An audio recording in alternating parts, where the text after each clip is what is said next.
ఇక్కడ పోలీసులు అంటే అప్పుడు ప్రజలకి భయపడుతుండేవాళ్ళు. అవును. అన్నలంటే దగ్గరికి తీసుకునేవాళ్ళు. అవును. అంటే ఇక్కడ పోలీసుల వైఫల్యం అనుకోవచ్చా లేదా అన్నల సక్సెస్ అనుకోవచ్చా సార్? లేదంటే ఆ జనాల యొక్క ఆలోచన విధానం అట్లా ఉండిపోయింది అనుకోవచ్చా? డిఫరెన్స్ ఏం గమనించారు మీరు అక్కడ? ఒకటి ఏంటంటే అప్పుడు భూస్వామ్య వ్యవస్థ ఉంది, ఒక విధాన ఫ్యూడలిజం ఉంది, తర్వాత దొరతనం ఉండి, తర్వాత పెద్దరికం ఉండి, ఒక విధంగా వివక్ష ఉండేది ఆ కాలంలో. ఆ వివక్ష అలానే ఉంటున్న తరుణంలో నిరక్షరాస్యత ఉండేది, చాలా పేదరికం ఉండేది. ఆ పేదరికంలోకి వెళ్ళి తర్వాత వివక్షలోకి వెళ్ళి అప్పుడున్న భూస్వామ్య వ్యవస్థలోకి వెళ్ళి ఫ్యూడలిజంలోకి వెళ్ళి ఎవరైతే సఫరర్స్ ఉన్నారో సఫరర్స్ నుండి మనం ఈ వ్యవస్థను మార్చాలి, ఈ భూస్వామ్య విధానాన్ని మార్చాలి, ఈ సమాజంలో అసమానతని తొలగించాలి అనే ఒక ఉద్దేశంతో వాళ్ళు వచ్చి అప్పుడు వారు సాయుధ పోరాటం ఎంచుకొని వ్యవస్థను మొత్తం సాయుధ పోరాటం ద్వారానే మార్చాలని చెప్పేసి ఒక పంతాయిని నెక్కి పెట్టుకొని వచ్చిన సందర్భంలో ప్రజలకు ప్రభుత్వ యంత్రాంగం వారి కోసమే ఉందనే విషయాన్ని పూర్తిగా అవగాహన చేసుకోలేని పరిస్థితిలో ఉండే, అవగాహన కల్పించే పరిస్థితిలో లేదు యంత్రాంగం. ఆ తరుణంలో మా కోసం వచ్చి ప్రభుత్వ ఉద్యోగులు జీతాలు తీసుకుంటారు, కానీ వీళ్ళు రూపాయి కూడా తీసుకోకుండా, ఏ సుఖాలు లేకుండా, ఏవి లేకుండా, సంతోషాలు లేకుండా వీళ్ళు మా కోసం వీళ్ళు అడవుల్లో పోయి తుపాకులు పట్టుకుందని చెప్పేసి భావనలో ఉండి మమ్మల్ని ప్రభుత్వ ఉద్యోగులు అర్థం చేసుకోలేదు.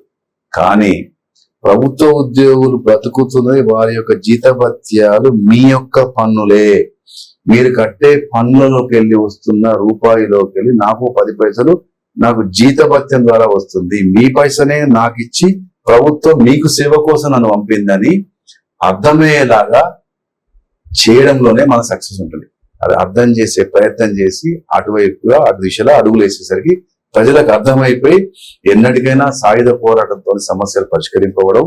ప్రజాస్వామ్య వ్యవస్థలో ప్రజలకే పూర్తి స్వేచ్ఛ హక్కు ఉంది, ఓటు హక్కు అనే విధానం ద్వారా సరియైన అభ్యర్థిని మనం ఎంచుకొని మనం ఎన్నుకుంటే ఆ అభ్యర్థి ద్వారా మన యొక్క సమస్యలు పరిష్కరించుకోవచ్చు. ఈ ప్రభుత్వ యంత్రాంగం అంతా మన కోసమే ఉంది, వీరంతా పబ్లిక్ సర్వెంట్స్ అని చెప్పేసి తెలుసుకోవడం కోసం, అర్థం చేసుకోవడం కోసం చాలా సమయం పట్టింది. చివరికి ప్రజలు అర్థం చేసుకున్నారు.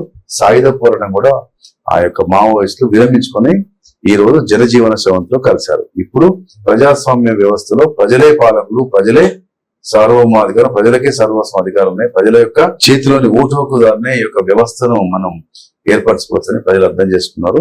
అది మీరు చూస్తూనే ఉన్నారు. ప్రశాంత్ రెడ్డి సార్ అసలు స్వస్థలం ఎక్కడ? ఎందుకంటే మీరు ఇందాక చెప్తే స్వతహాగా నేను ఇబ్బంది పడ్డాను అని చెప్పేసి మాట్లాడడం జరిగింది.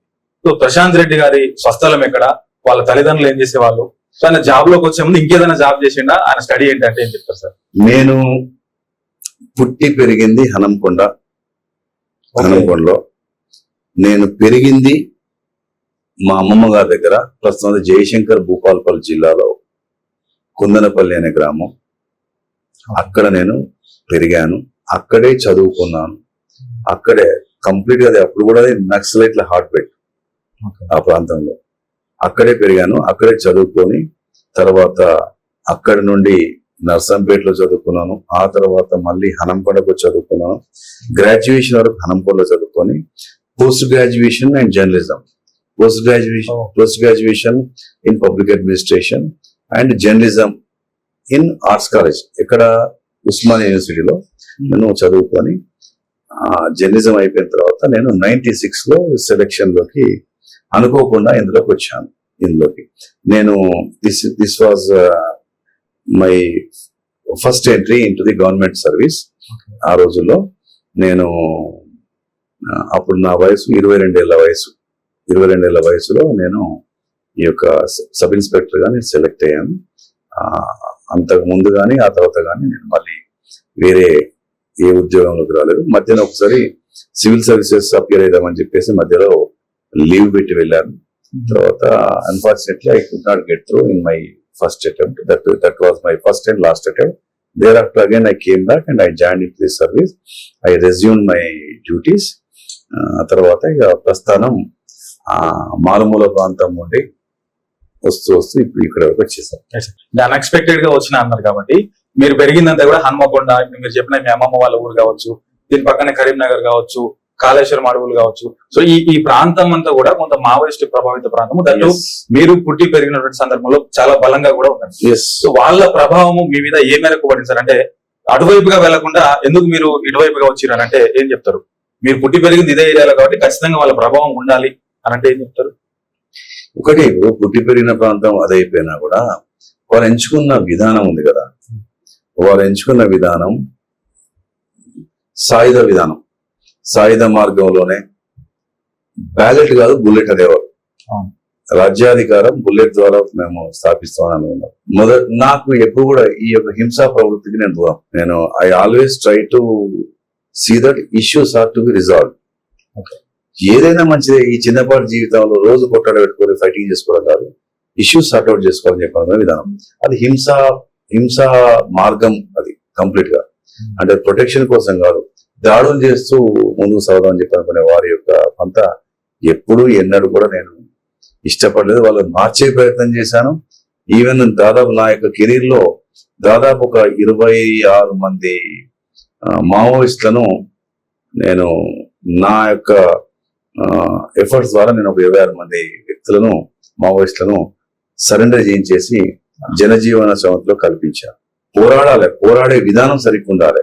లక్ష్యాలు సాధించాలంటే ఏకైక మార్గం హింసా విధానం కాదు, అది బుల్లెట్ సంస్కృతి కాదు.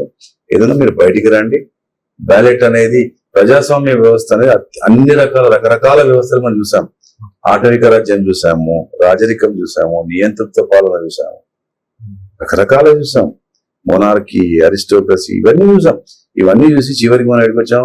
Democracy is the ultimate setup, political setup, where people with the power of vote they can choose their representative who may become and who will become their leader.